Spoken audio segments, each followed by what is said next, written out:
Bien, donc nous allons reprendre eh bien le fil du débat pour les deux ultimes interventions. Peut-être que on va arriver à toucher du doigt eh bien, les limites de cette question des libertés avec deux interventions. Nous écouterons d'abord Laure Milano, qui est professeure à l'Université d'Avignon.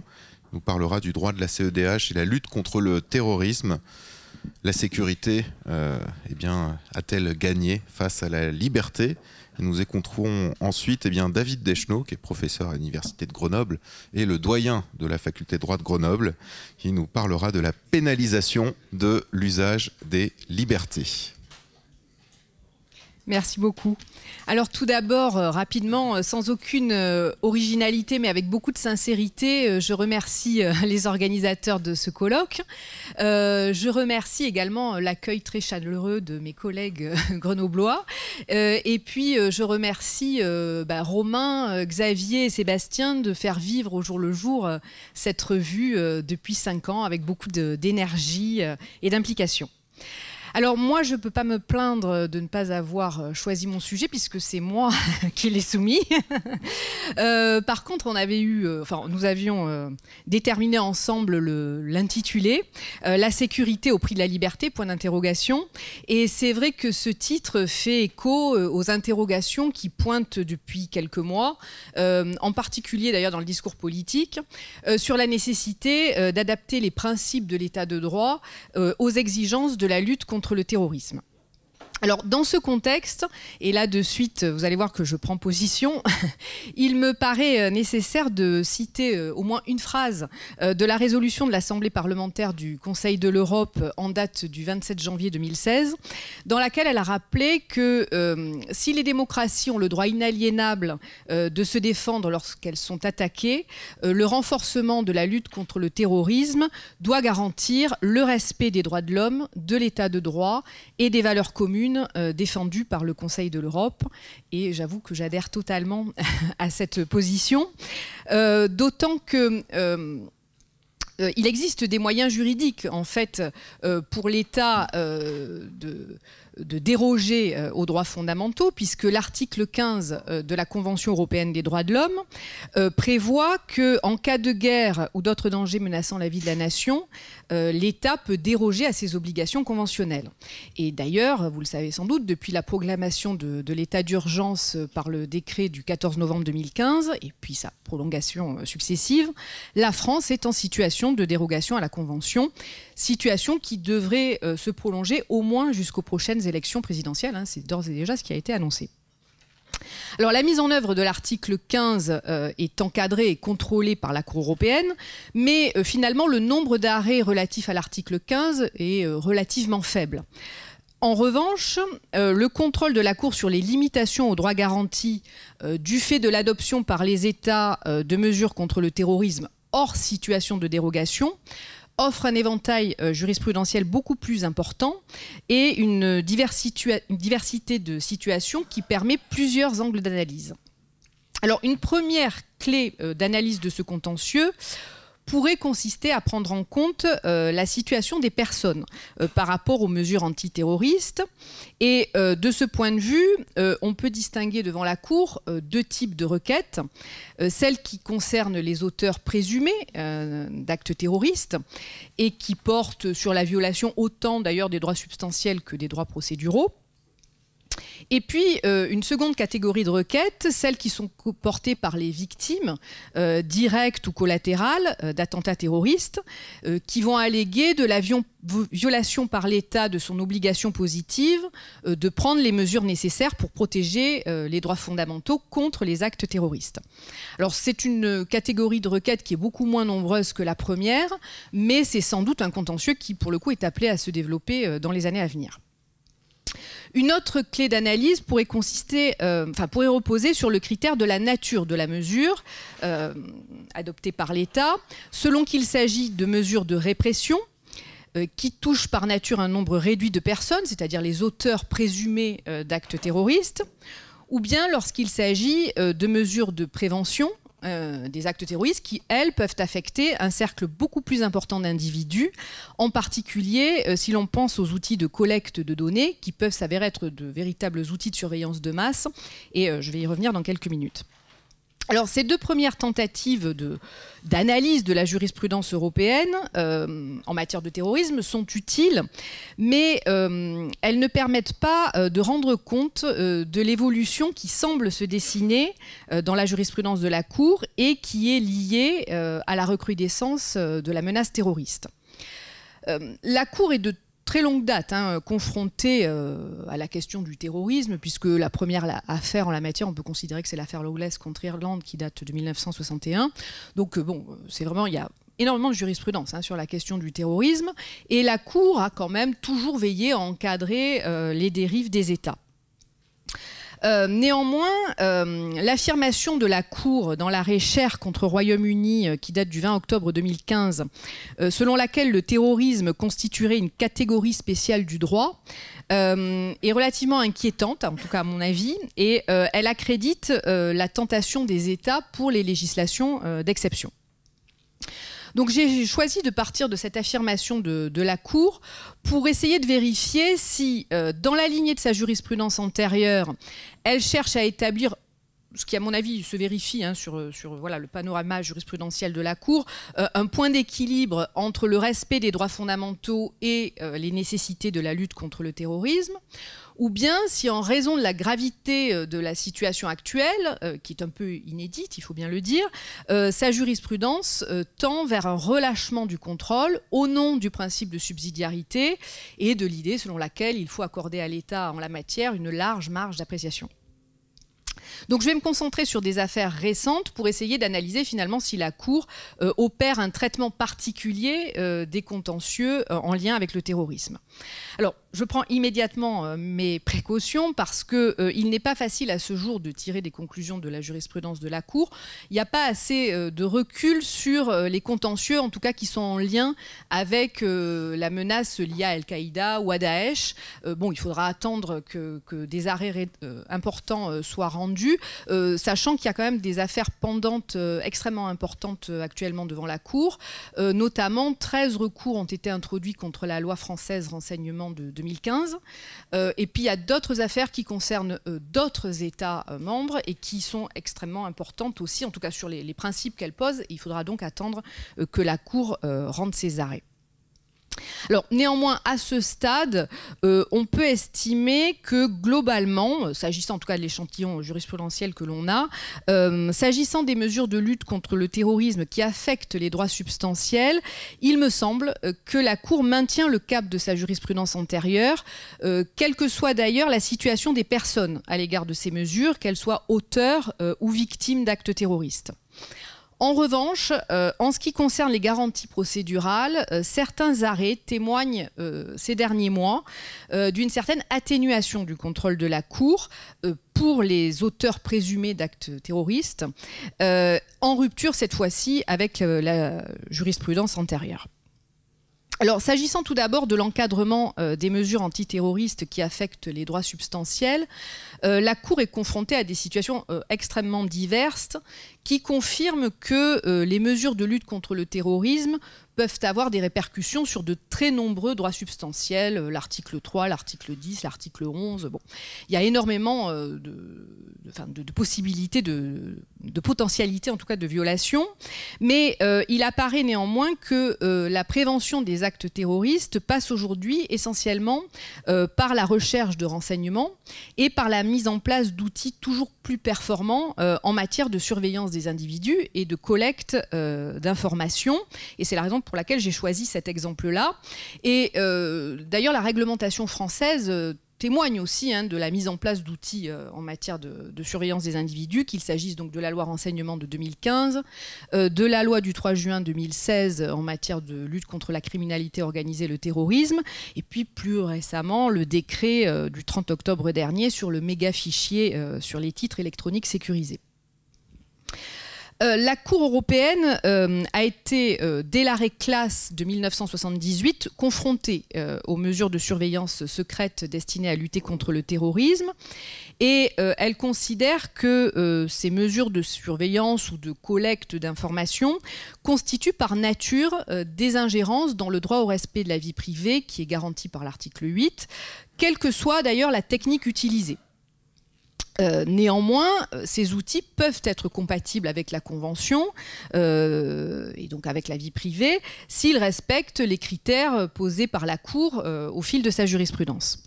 Alors on peut prendre deux exemples donc d'arrêts récents pour essayer de voir si la Cour maintient ou non le cap de sa jurisprudence. Donc j'ai choisi l'affaire Sher, que je citais il y a quelques minutes, contre Royaume-Uni de 2015, qui concernait des perquisitions au domicile de personnes soupçonnées de terrorisme. Et puis l'arrêt du 12 janvier 2016, Szabo et Vici contre Hongrie, qui concernait des opérations de surveillance secrète antiterroriste qui étaient prévues par la législation et qui étaient susceptibles de s'appliquer à un très large cercle de personnes. Dans ces deux affaires, la Cour va aboutir à des constats opposés, mais cette différence s'explique d'abord par la nature des mesures et leurs destinataires, puisque donc dans l'affaire Sher, il s'agissait de mesures ciblées qui concernaient des personnes soupçonnées de terrorisme. Et la Cour, bon, au terme de son contrôle, je vais y revenir, a conclu à l'absence de violation de l'article 8. Et puis dans l'affaire Szabo et Vici, il s'agissait de mesures de surveillance qui pouvaient potentiellement toucher tout citoyen. Et cela va constituer justement l'un des motifs de violation de l'article 8. Et par ailleurs, ça va justifier que la Cour retienne une interprétation extensive de la notion de victime, puisqu'elle va considérer dans cette affaire, mais en fait elle ne fait qu'appliquer une jurisprudence antérieure, elle va considérer que faute de recours interne effectif, les particuliers peuvent invoquer devant la Cour la seule existence de ces mesures de surveillance sans avoir à démontrer qu'ils ont été directement concernés. Donc bien sûr, ça aboutit à un contrôle in abstracto de la loi. Et ça confirme que la Cour n'entend pas restreindre le champ de son contrôle. Donc dans ces deux arrêts, la Cour va appliquer sa grille d'analyse classique en matière de contrôle des mesures de surveillance. Et dans ce type d'affaires, qui donc sont très spécifiques sous l'angle de la vie privée, puisqu'il s'agit de mesures de surveillance secrètes, la Cour, enfin secrète ou pas, s'il s'agit de perquisition, mais voilà. Donc la Cour vérifie tout d'abord avec beaucoup d'attention la prévisibilité de l'ingérence par la loi. Et cette prévisibilité, en l'occurrence, n'était pas satisfaite dans l'affaire Szabo et Vici, parce que l'étendue du pouvoir exécutif dans la mise en œuvre de ces mesures de surveillance n'était pas, selon la Cour, prévue avec suffisamment de clarté et de précision. Et puis ensuite, elle concentre son contrôle sur la vérification de la nécessité de ces mesures. Et dans l'affaire contre la Hongrie, elle affiche à ce propos une volonté de fermeté, puisqu'elle va considérer que cette exigence de nécessité doit être interprétée de manière stricte, et elle va renforcer son contrôle en exigeant que les mesures de surveillance soient ciblées et s'effectuent dans le cadre d'opérations individuelles données. Le contrôle de la nécessité de la mesure suppose également de vérifier les garanties qui entourent ces mesures de surveillance. Et à ce sujet, il faut noter la récente censure d'une disposition de la loi renseignement par le Conseil constitutionnel dans la décision QPC du 21 octobre 2016, selon un raisonnement qui est très proche de celui du juge européen, le Conseil estimant que les mesures de surveillance par voie hertzienne n'étaient pas suffisamment encadrées. Bon, je ne développe pas plus, mais le raisonnement est vraiment tout à fait similaire à celui du juge européen.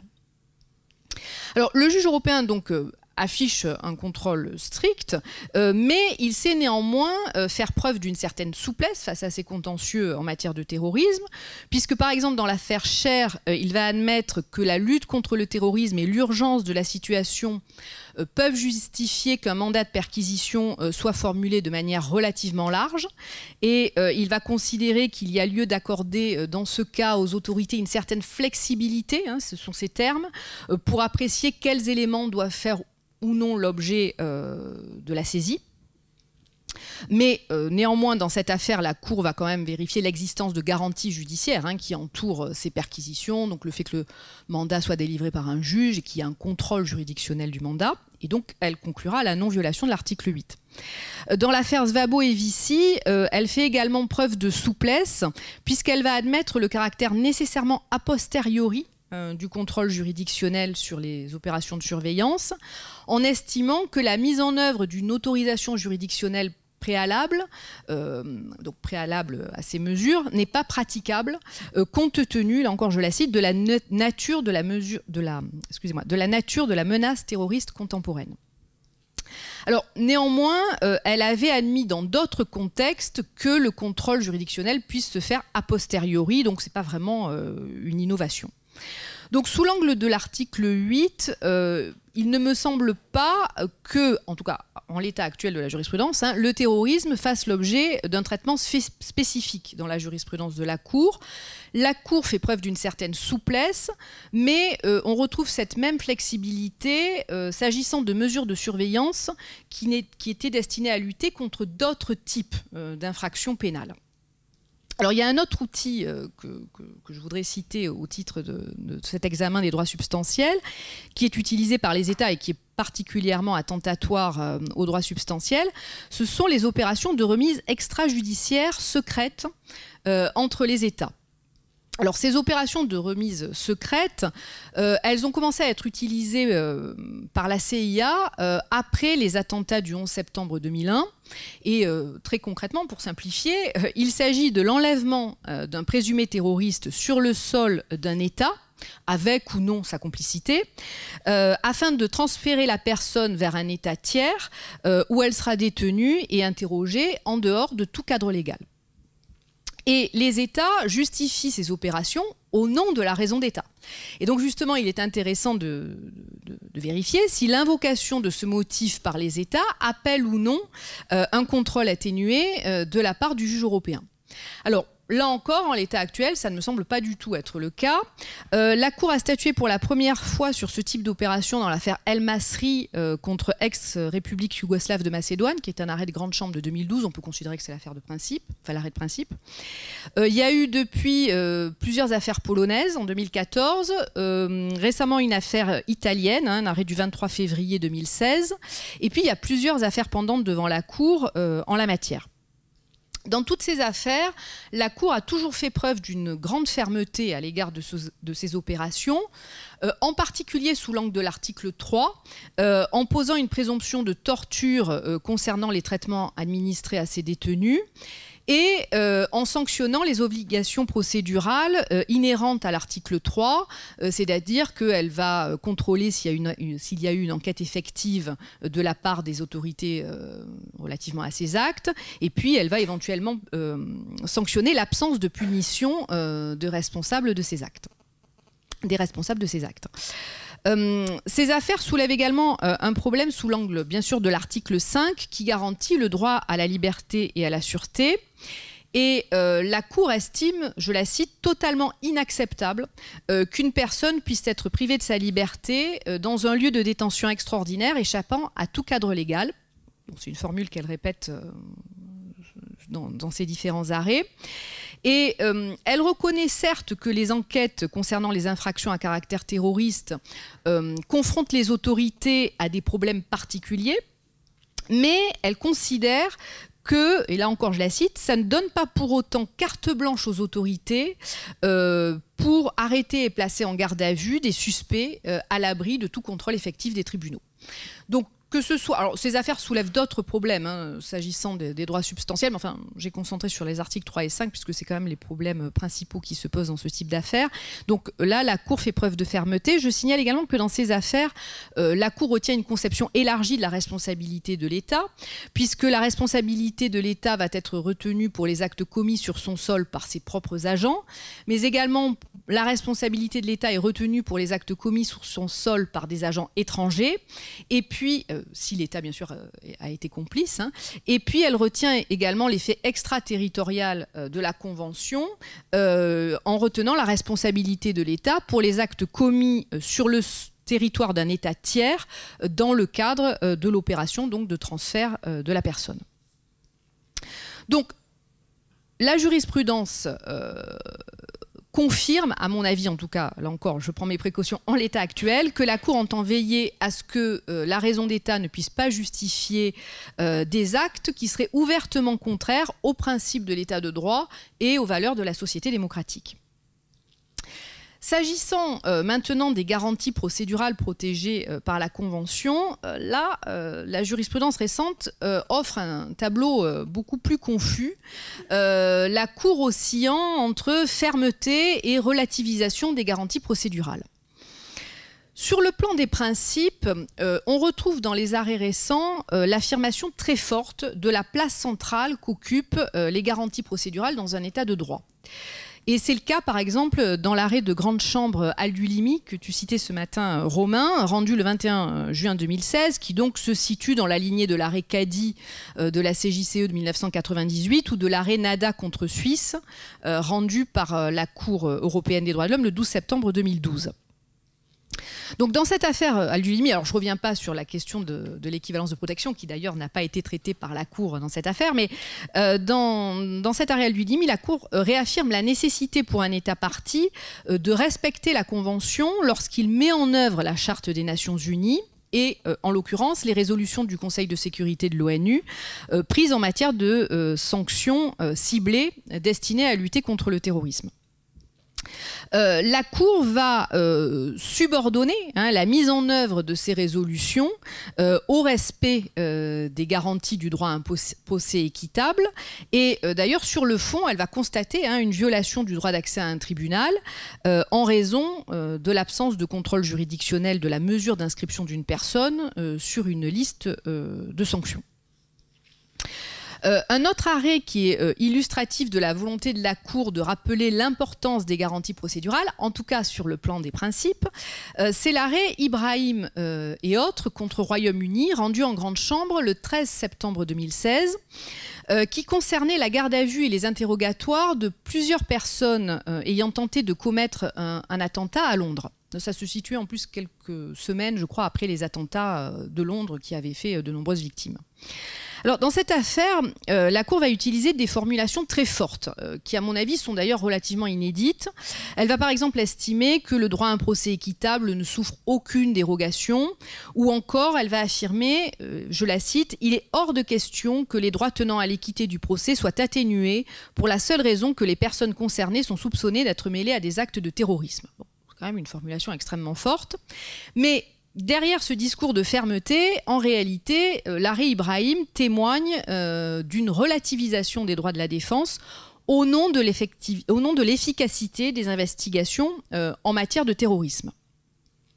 Alors, pour comprendre la rupture jurisprudentielle que constitue l'arrêt Ibrahim, il faut rappeler que la Cour européenne a rendu ses arrêts les plus protecteurs en matière de droit de la défense dans des affaires qui étaient liées au terrorisme.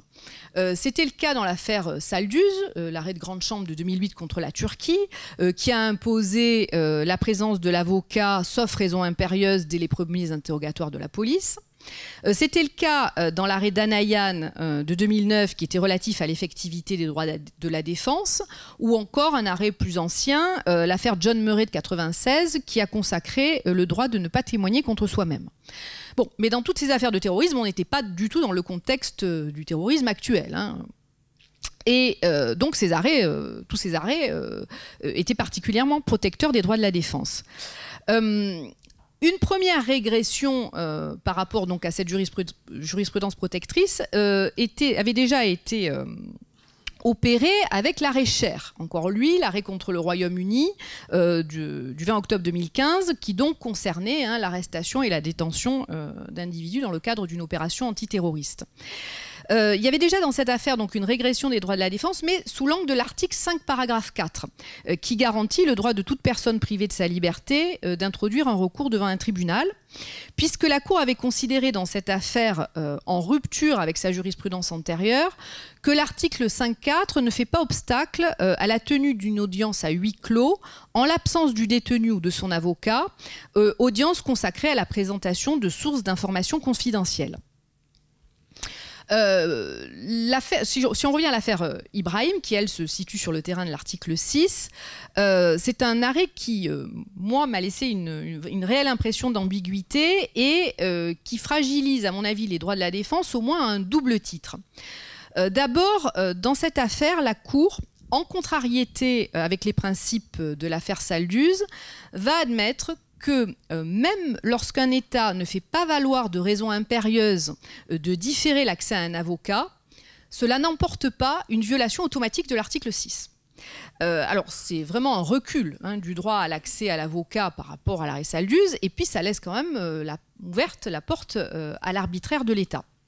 Alors, je précise néanmoins que dans cette affaire, le cas d'espèce des requérants ne rentrait pas dans ce cas de figure. Donc, c'est vraiment au niveau de l'affirmation des principes qu'on trouve cette formulation. Mais ensuite, voilà, le cas des requérants n'a pas donné lieu à l'application de ce principe. D'autre part, dans cette affaire, la Cour relativise, à mon avis, le droit de ne pas témoigner contre soi-même, puisqu'elle va estimer qu'il constitue une protection non pas contre la tenue de propos incriminants en tant que tel, mais contre l'obtention de preuves par la coercition ou l'oppression.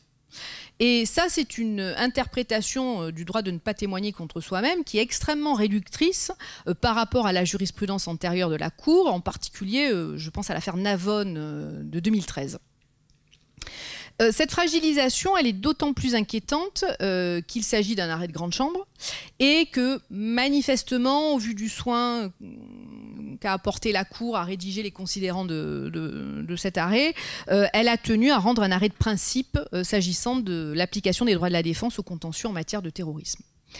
Alors, pour conclure, je dirais que le grand défi de la Cour dans les années à venir, ce sera de convaincre les États que si l'adoption de mesures de lutte contre le terrorisme est susceptible d'entraîner, je dirais par nature, une restriction aux droits fondamentaux, la sécurité ne peut pas se faire ni au prix de la négation des droits fondamentaux, ni au prix de la remise en cause des principes de l'état de droit. Voilà.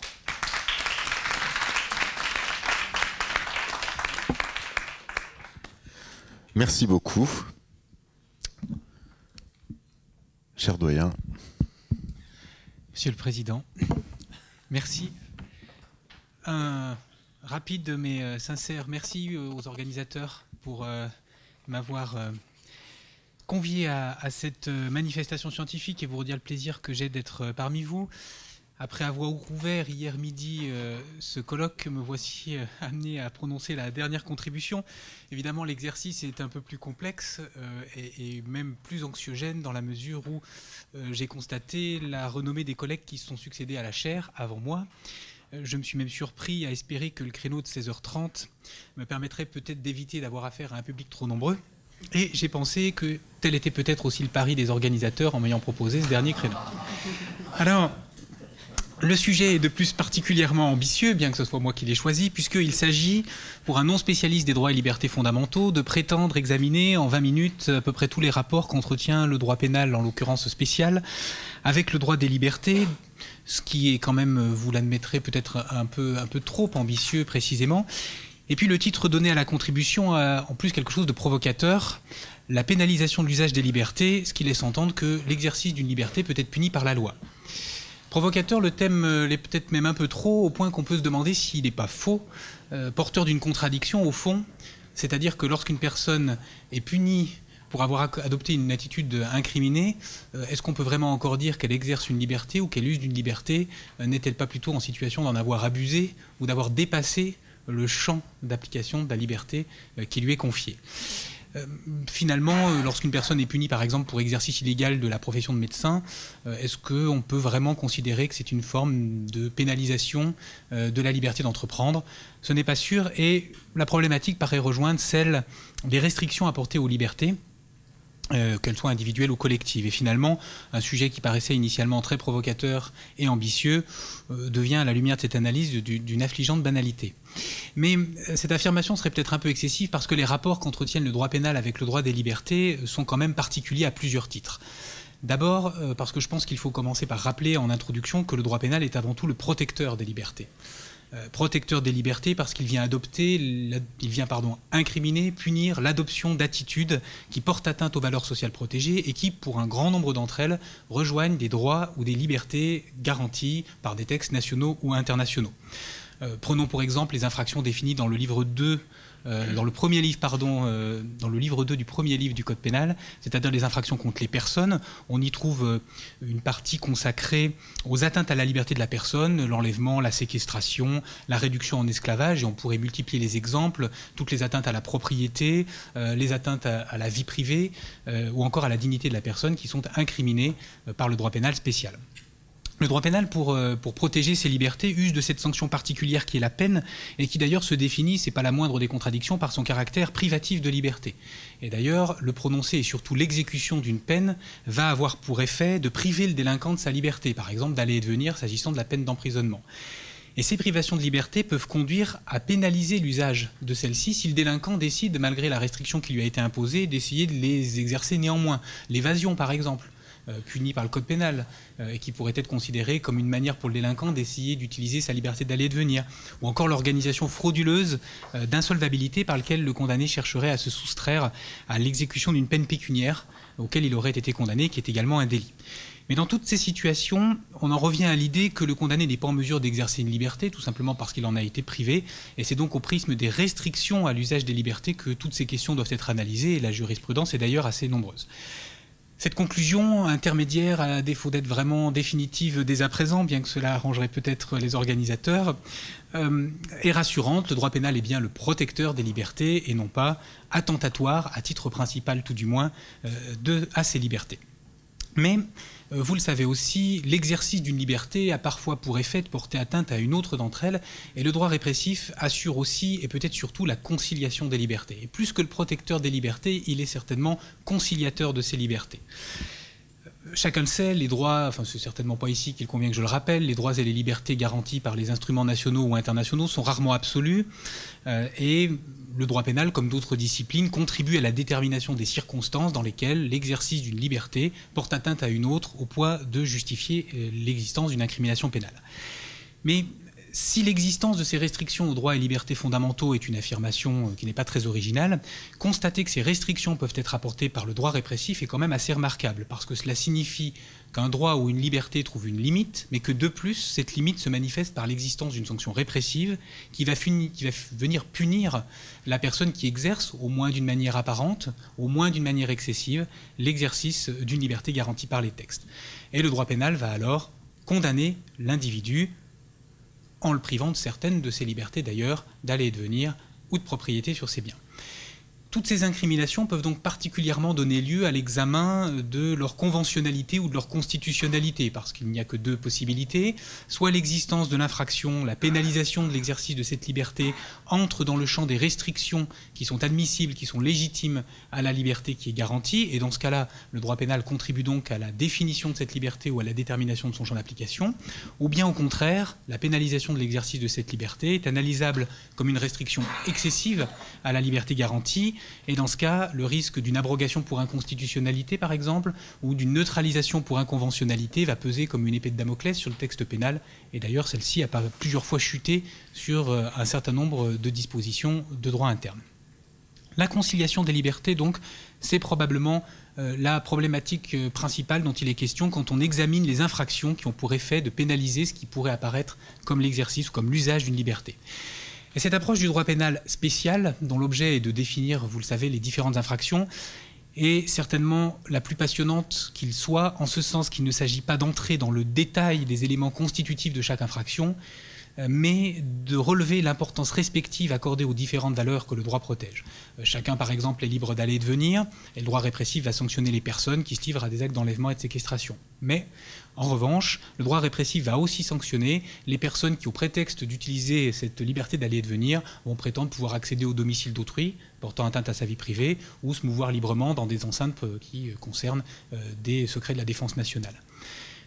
Le droit répressif est donc, ou l'étude du droit répressif et de ses infractions est un excellent révélateur du point d'équilibre entre les différentes valeurs sociales protégées qui souvent, pas toujours, recoupent l'exercice d'un droit ou d'une liberté fondamentale.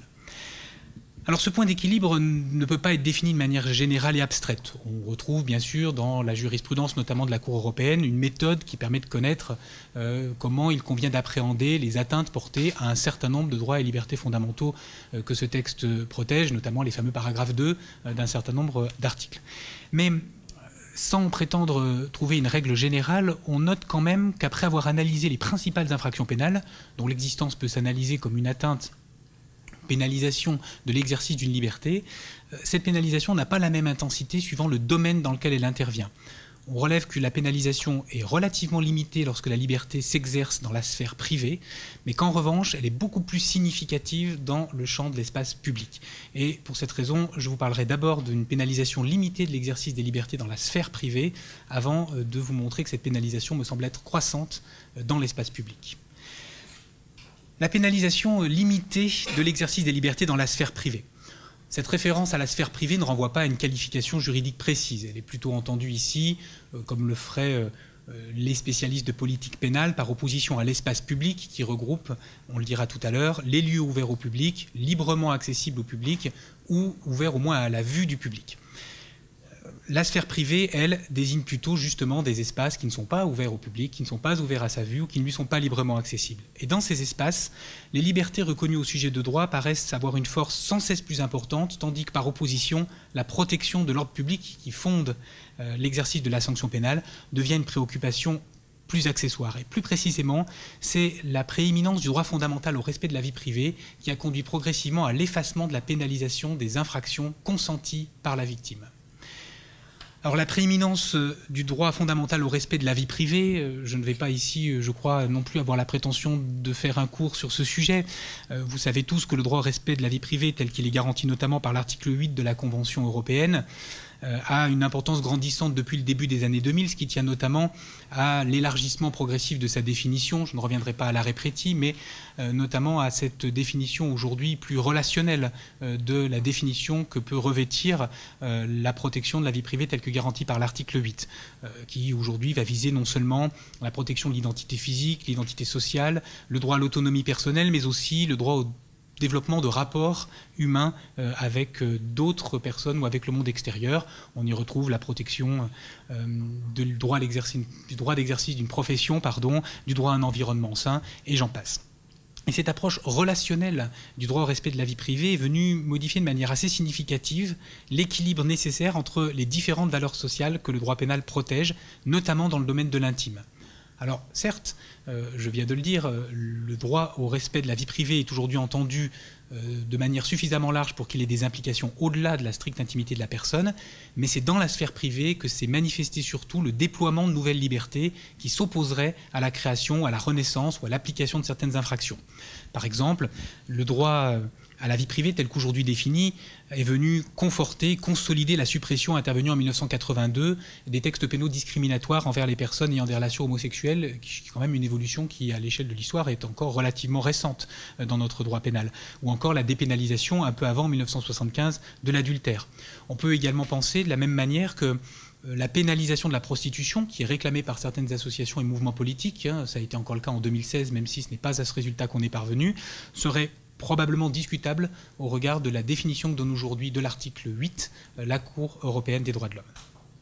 Plus généralement, en matière pénale comme ailleurs, le droit au respect de la vie privée, notamment tel qu'il est aujourd'hui entendu, semble avoir définitivement mis à mal la protection, en particulier pénale, des bonnes mœurs qui ont pourtant longtemps constitué une valeur sociale protégée par le droit répressif.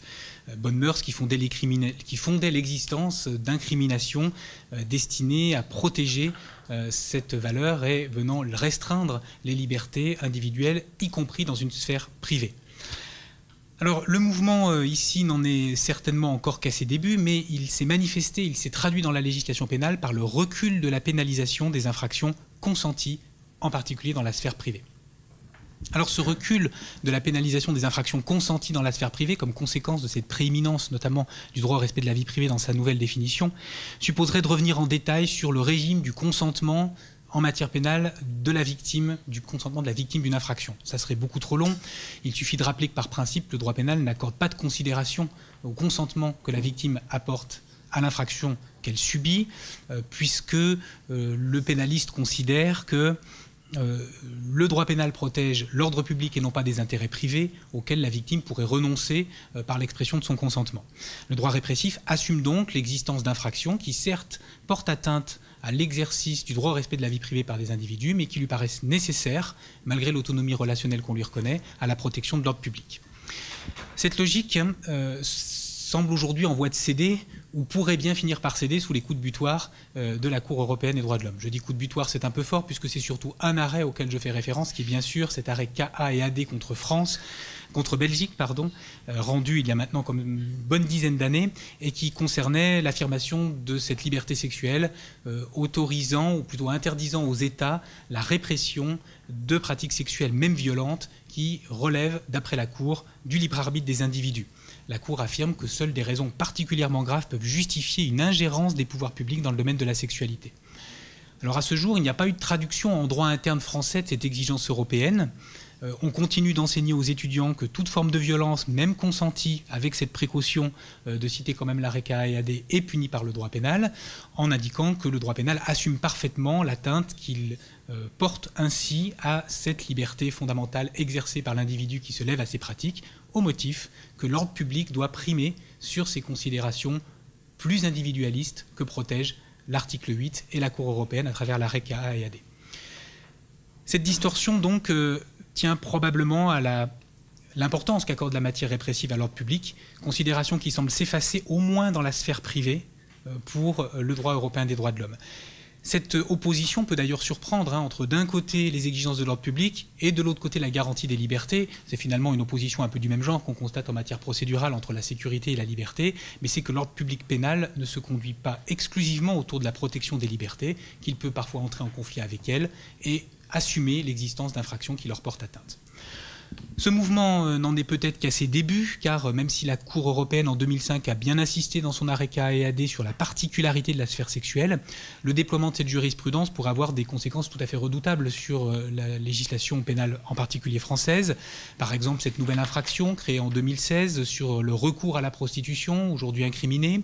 Que décider aussi, mais je vais entrer là dans un sujet particulièrement épineux, s'agissant de l'euthanasie lorsqu'elle a été expressément consentie. Alors, quittant un instant mes notes, je dirais bien connaître l'arrêt Lambert, pour ne pas que vous pensiez que je l'ai oublié, et la difficulté d'interprétation de cet arrêt, notamment quant aux différents droits sur lesquels se fonde la Cour pour admettre, pour décerner ce brevet de conventionnalité à la loi Leonetti, c'est-à-dire principalement le droit à la vie, mais aussi accessoirement une immixtion de problématiques liées à la protection de la vie privée, entre lesquelles la Cour essaye de faire une mise en balance des intérêts protégés pour parvenir à décerner, dans un contexte où le débat social est extrêmement compliqué au niveau européen, un brevet de conventionnalité à cette loi. Je ne suis pas certain que lorsque l'on se prononcera dans 5 ans sur ce qu'on fêtera dans 5 ans les 10 ans de la revue des droits et libertés fondamentaux, il n'y ait pas eu d'évolution en la matière, car la Cour a quand même admis en 2005 déjà qu'une victime peut consentir à l'exercice de violences volontaires sur sa personne en application de l'article 8.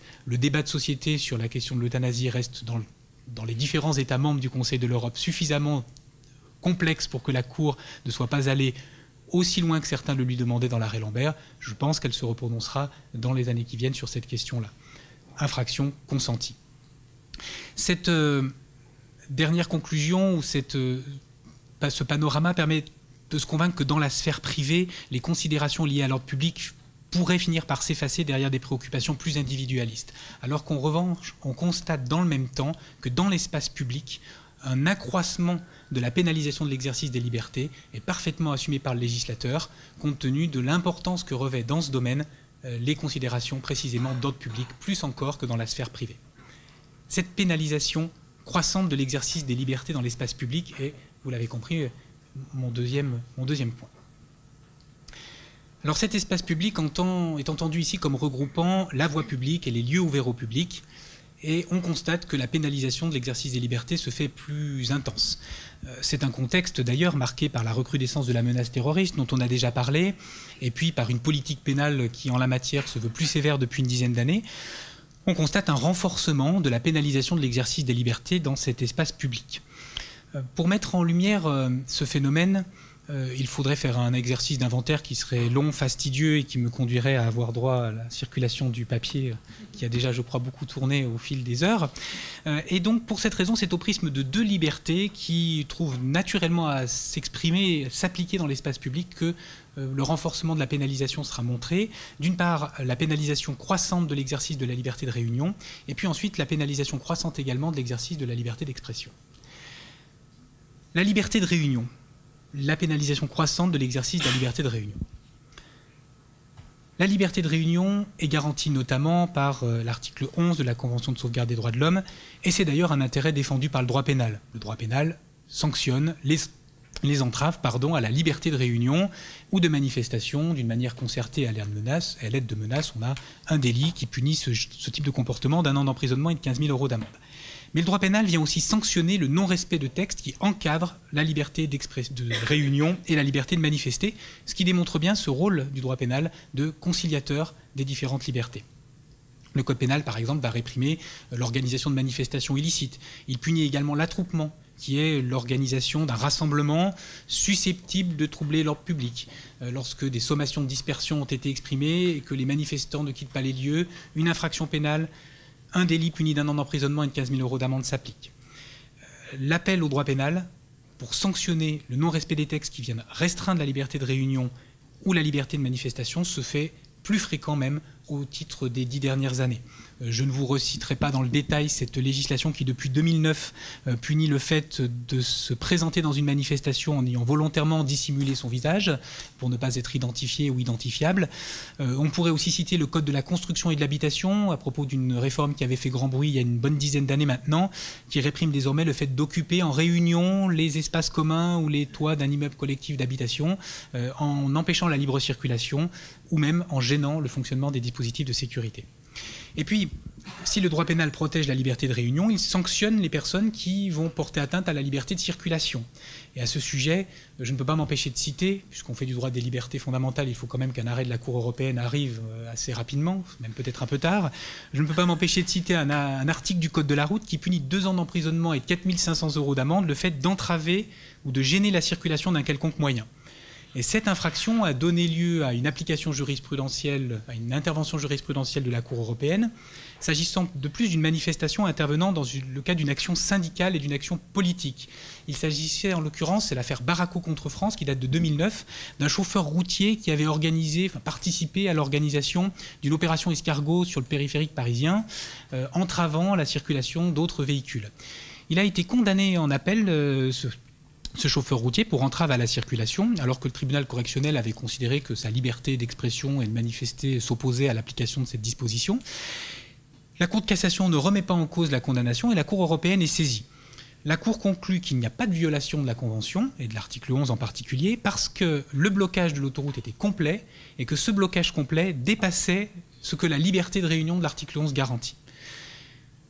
La pénalisation de l'exercice de cette liberté de réunion n'était donc qu'apparente parce qu'en bloquant totalement la circulation, notre chauffeur routier était allé au-delà des limites de ce que l'article 11 lui garantit.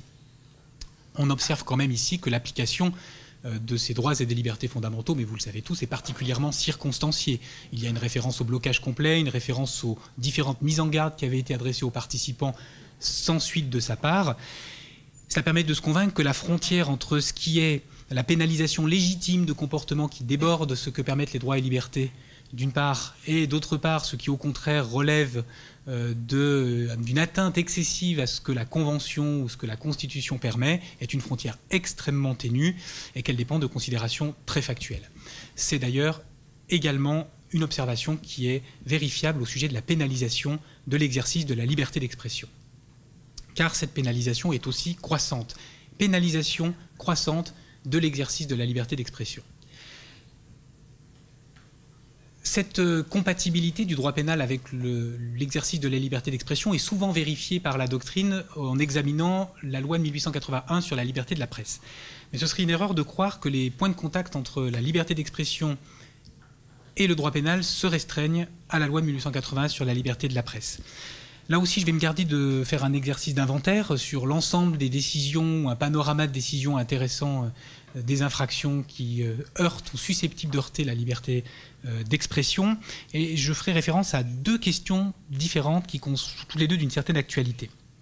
La première concerne la création, là aussi on en avait beaucoup parlé, du délit d'outrage public à l'hymne national et au drapeau tricolore, créé par une loi de mars 2003. Je ne vous rappelle pas quel était le contexte politique. Et cette disposition, certes, ne vise pas que des comportements qui consistent en l'expression d'une opinion, mais l'objectif du législateur était quand même très nettement de punir des personnes qui incitent à la haine envers la France en s'attaquant à certains de ses symboles. Et la constitutionnalité de cette loi a d'ailleurs été mise en cause devant les sages au motif notamment de la liberté d'expression et de la liberté d'opinion auxquelles la loi porterait atteinte. Eh bien, le Conseil refuse de censurer le texte au motif qu'il assure une conciliation entre les exigences de l'ordre public et la garantie des libertés constitutionnellement protégées. Le législateur est donc autorisé à pénaliser le comportement de personnes qui usent de leur liberté, qui prétendent user de leur liberté, pour par là même inciter à la haine et porte atteinte ainsi à l'ordre public. Cette déclaration de constitutionnalité, d'ailleurs, est fondée expressément sur le fait que le champ d'application de l'infraction excluait les propos tenus dans une sphère privée, excluait également les propos qui pouvaient être tenus dans un contexte qui n'était pas celui d'une manifestation organisée par l'autorité publique ou réglementée par elle. Il y a donc bien une distinction très nette ici qui se vérifie entre ce qui relève d'un côté de la sphère privée et ce qui relève d'un autre côté de la sphère de l'espace public et qui mérite une pénalisation accrue en comparaison de la précédente. Cela se vérifie enfin, et j'en terminerai avec ce dernier exemple, sur la disposition de la loi de 1880 sur la liberté de la presse qui est issue de la loi dite Guessot de 1990, c'est-à-dire bien sûr cet article 24 bis venant pénaliser la contestation de l'existence des crimes contre l'humanité commis pendant la Seconde Guerre mondiale. Alors l'existence même de cette incrimination a été discutée précisément au prisme de l'exercice de la liberté d'expression. Les opposants à cette disposition ayant toujours prétendu qu'elle était une entrave excessive à la liberté d'expression et une entrave aussi aux travaux des historiens, puisqu'elle viendrait fixer une vérité historique à laquelle il faudrait qu'ils se tiennent. Et au contraire, les partisans de cette loi prétendent que la limite apportée à la liberté d'expression ici est parfaitement justifiée par la lutte contre l'antisémitisme et plus généralement contre toute forme de xénophobie. Le Conseil constitutionnel s'est prononcé finalement le 8 janvier 2016 sur cette question par une QPC qui a été admise parce qu'à la différence des précédentes, elle a été jugée sérieuse parce qu'elle invoquait non seulement la liberté d'expression, mais aussi la violation du principe d'égalité devant la loi. Mais le Conseil se prononce sur ces deux points. Il affirme que, rejoignant d'ailleurs ce que la Cour européenne des droits de l'homme avait jugé dans l'affaire Garaudy contre France en 2003, que cette disposition n'est pas contraire à la liberté d'expression telle qu'elle est garantie par la Constitution, le législateur étant libre de pénaliser les personnes qui, sous couvert de la liberté d'expression, prétendent pouvoir diffuser dans l'espace public, puisqu'à nouveau on est sur la loi liberté de la presse, qui suppose donc une diffusion publique, qui prétendent donc, sous couvert de leur liberté d'expression, dans l'espace public, diffuser des propos qui manifestent une forme d'antisémitisme ou d'appel à la haine. Et cette juridiction, si tant est que c'en soit une, le Conseil constitutionnel vient ensuite, dans un deuxième temps, se prononcer sur le grief principal qui était celui de la violation par ce texte du principe d'égalité devant la loi. Pourquoi ? Parce que les requérants prétendaient que la limitation de la pénalisation du négationnisme au seul crime contre l'humanité commis pendant la Seconde Guerre mondiale était attentatoire au principe d'égalité garanti par la Constitution. En effet, il y a un certain nombre, malheureusement, d'autres crimes contre l'humanité qui ont pu être commis au fil du temps. On peut penser par exemple au génocide arménien. Et il était reproché à cette disposition de ne pas incriminer également ce type de faits similaires, selon les auteurs de la saisine, à ceux incriminés. Alors le Conseil constitutionnel considère que les faits sont différents, que les crimes contre l'humanité commis pendant la Seconde Guerre mondiale sont reconnus par un traité international, à la différence des autres, et qu'à ce titre, on peut pénaliser le négationnisme des uns sans forcément pénaliser le négationnisme des autres. De nombreux commentateurs ont quand même mis en doute la pertinence de ce raisonnement, et un certain nombre d'associations, de mouvements politiques qui appellent aujourd'hui à la pénalisation plus ferme, compte tenu du caractère constitutionnel du délit de négationnisme, la négation donc d'autres crimes contre l'humanité que celui qui est expressément visé actuellement par la loi de 1881. Il est donc assez souhaitable, à défaut que ce soit probable, que l'article 24 bis de la loi 1881 soit étendu. Cela semble non seulement nécessaire sur le plan de la politique pénale qui assure la protection de l'ordre public contre le racisme, mais aussi à la cohérence du dispositif juridique, même si le Conseil constitutionnel, depuis 2016, enfin en 2016 tout du moins, ne s'y est pas opposé. Cela permet de conclure en disant que la matière répressive a bien, on vient de le voir, un rôle majeur dans la conciliation entre les différents droits et libertés fondamentaux, entre les droits et libertés fondamentaux d'une part et les considérations d'ordre public d'autre part. On en revient à une formule qui peut-être est la plus connue de nos chères têtes blondes lorsqu'on leur parle de droits et de libertés fondamentaux. La pénalisation de l'usage des libertés est peut-être justifiée par la protection de celles des autres et que les libertés, les atteintes aux libertés que la matière pénale porte s'expliquent et se justifient assez régulièrement par la nécessaire protection de la liberté d'autres citoyens. Merci.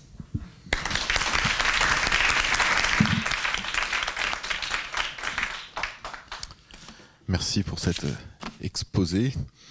Alors, des questions peut-être sur la question du terrorisme ou alors sur, d'une manière générale, le comportement du droit pénal face aux libertés.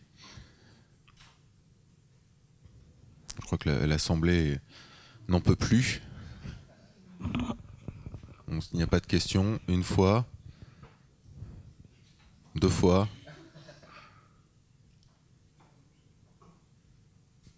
Dommage parce que c'est peut-être là où on était le plus proche finalement. Enfin voilà, on arrivait aussi dans le concret.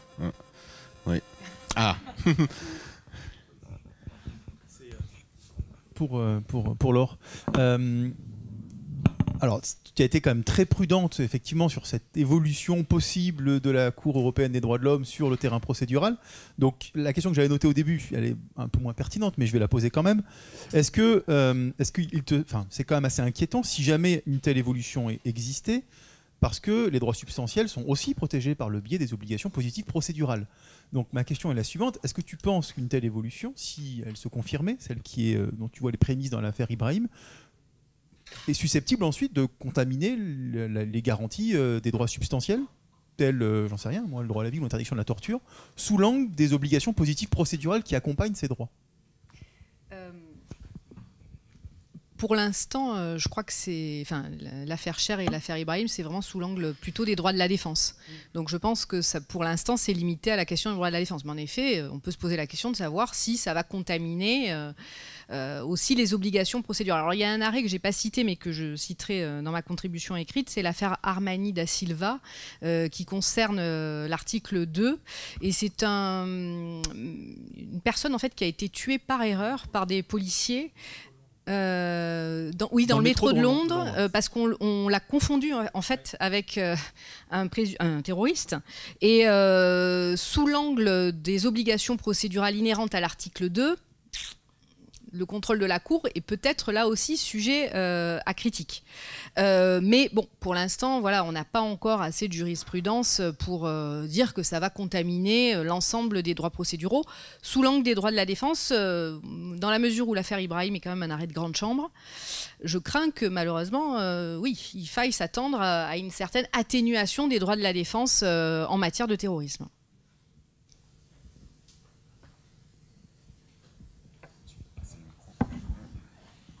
Merci. Puisque nous y sommes invités, est-ce que je peux poser une question à chacun des deux intervenants?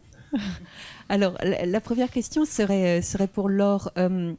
En réalité, quand en cours, je présente, ou en cours, ou même en discutant avec des personnes qui ne sont pas juristes, je présente la jurisprudence de la Convention européenne sur l'obligation des États de protéger contre les violations par ricochet de la Convention.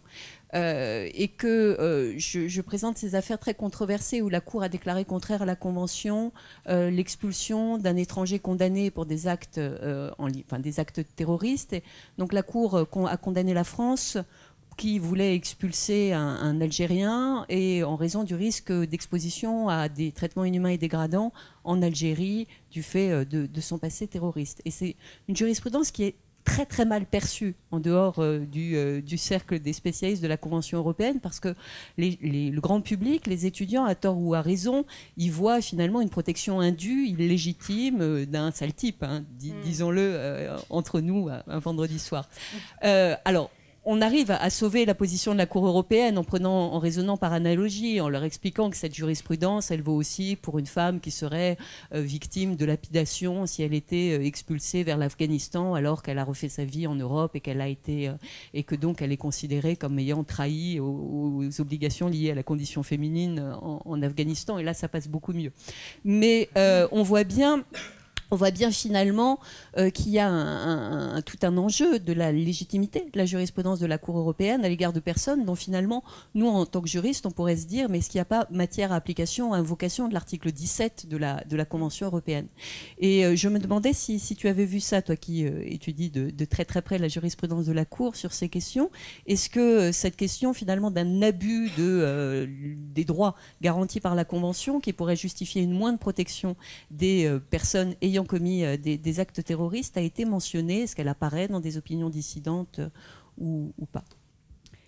Alors, à ma connaissance, non, mais là, je regarde Laurence avec beaucoup de... non. Bon, s'agissant de l'article 3, la Cour considère que c'est un droit absolu et qu'on ne peut y porter atteinte en aucune circonstance. Et donc, c'est pas un droit qui est soumis à la dérogation, non plus de l'article 15. Hein. L'article 17... Oui. Voilà, et 17 c'est plutôt 10, et même 10, il y a quand même très peu d'arrêts où la Cour a fait jouer l'article 17. Hein. Elle n'aime pas beaucoup cet article 17, elle n'aime pas le faire jouer. Hein. Donc c'est vrai que... Mais alors là, ça serait entrer dans la logique qui consisterait à considérer les terroristes comme... finalement, à aller dans le sens de ce que dit l'affaire dans la règle chère, ça serait une catégorie spéciale du droit.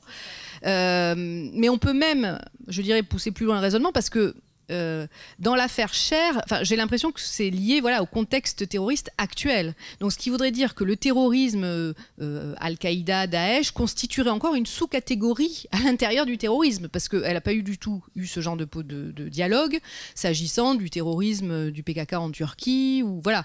Donc, ça voudrait dire que vraiment on considère ce contentieux terroriste-là comme très particulier. Je ne sais pas si c'est la bonne voie. Enfin, là, j'avoue que... C'est pas une voie qui est empruntée... Non. Non, on envisage qu'elle puisse être empruntée... Pour l'instant, non. Non, clairement, non. Non. Surtout vis-à-vis de l'article 3, qui est un droit, encore une fois, absolu. Et tu voulais intervenir sur le sujet? Parce qu'après, j'aurais une question. Moi, je comprends pas trop cette critique. Et je trouve que la réponse... sur la jurisprudence de la Cour est souvent parcellaire.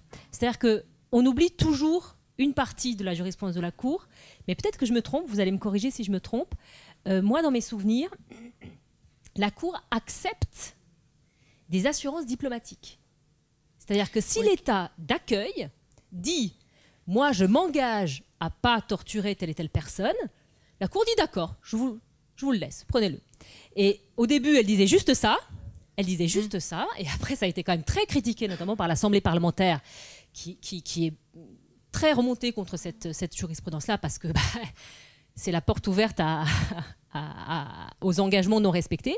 Et par la suite, la Cour a dit, finalement, je vais quand même m'assurer qu'il y a des garanties qui sont associées à ces assurances diplomatiques. Et maintenant, si j'ai bonne mémoire, elle dit il faut quand même qu'il y ait un suivi régulier pour s'assurer que...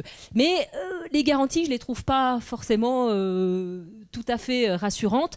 Une fois que la personne est partie dans un État, imaginons la Tunisie, je ne suis pas persuadée qu'on arrive vraiment à contrôler, que son avocat ait encore un contact avec lui et qu'on arrive vraiment à contrôler, à s'assurer que les engagements de l'État sont respectés. Et sur cette question-là, moi, je suis assez inquiète. Il y a 2-3 jours, je viens de voir j'en parlais tout à l'heure à Anne-Sophie, je viens de voir une proposition de résolution à l'Assemblée parlementaire. À ma connaissance, c'est la première fois, un parlementaire qui demande au comité des ministres s'il serait prêt à modifier la Convention européenne des droits de l'homme pour faciliter l'expulsion des criminels étrangers. Et je trouve que c'est assez inquiétant. Je suis pas sûre, mais je suis pas sûre, mais je me rappelle pas, mais je suis pas sûre. Merci. Merci beaucoup. Et donc, si j'ai le temps, une deuxième question sur la question de votre démonstration très intéressante d'une différence finalement entre sphère publique et sphère privée, et le fait que les infractions qui visent à limiter l'usage des libertés dans la sphère privée sont de moins en moins nombreuses. Il se trouve que j'ai la chance de participer aux travaux de la Commission nationale consultative des droits de l'homme, et on a rendu un avis récemment sur la question de l'usage des drogues, et qui a fait l'objet de débats extrêmement longs et animés sur la question. Alors finalement, à une courte majorité, la Commission s'est prononcée en faveur d'une dépénalisation de l'usage simple de toutes les drogues. C'est ça ce qui a été adopté. Une dépénalisation de l'usage simplement du cannabis et une contraventionnalisation de l'usage des autres drogues. Et je voulais savoir si, compte tenu des lignes directrices que vous dégagez, est-ce qu'il vous semble que cette question donc, du maintien de la sanction pénale attachée à un acte finalement qui n'a de victime que la personne, l'auteur de l'infraction. Est-ce qu'on est en présence d'une exception? Est-ce que cette exception, elle va durer, d'après les grandes lignes de tendance que vous voyez? Donc voilà, sur cette question spécifique du droit français en matière d'usage de drogue, je voulais savoir comment ça rentrait dans ces catégories que vous esquissez. Ça rentre, du moins lorsque cet usage de drogue n'est pas accompagné d'une mise en danger de la vie d'autrui par des conduites de véhicules motorisés, par exemple, comme ça peut être le cas pour la conduite sous l'emprise d'alcool. Je pense qu'on entre tout à fait dans la première des deux catégories, et que ça rejoint d'ailleurs assez un mouvement plus général qui a un autre fondement, qui est l'idée qu'il existe en matière pénale un nombre d'infractions qui est quand même beaucoup trop important, que les juridictions pénales n'arrivent pas à les traiter. Et d'ailleurs, le projet, ce qui n'en est plus un, mais la loi dite justice 21e siècle vient de prévoir le basculement dans le domaine du forfait presque contraventionnel du traitement d'un grand nombre de délits routiers, dont certains auteurs appelaient plutôt au basculement dans le domaine du droit administratif. Je crois que c'est comme ça d'ailleurs que fonctionnent les Allemands, pour une grande partie de ce que nous on met dans le matière pénale dans le domaine contraventionnel.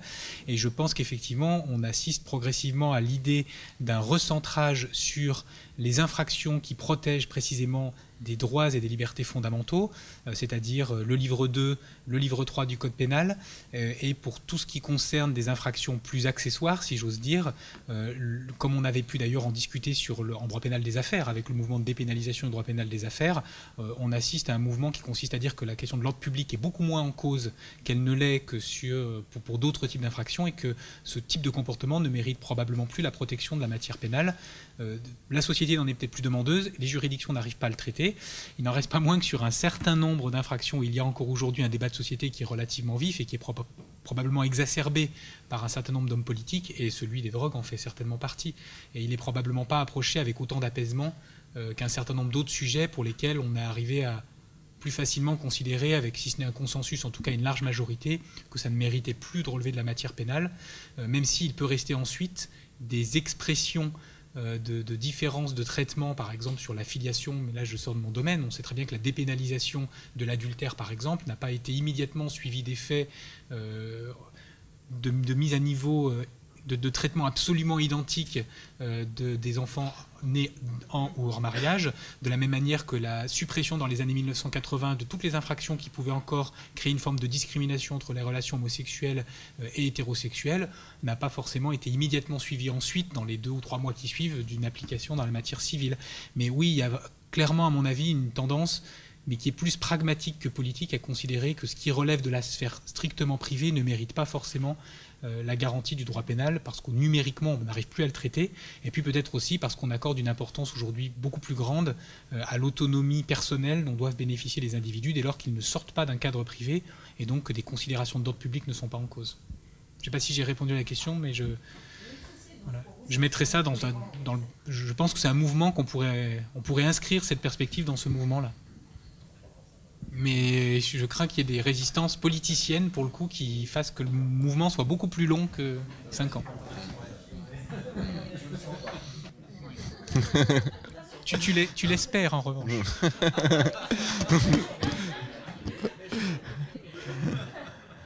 Bien.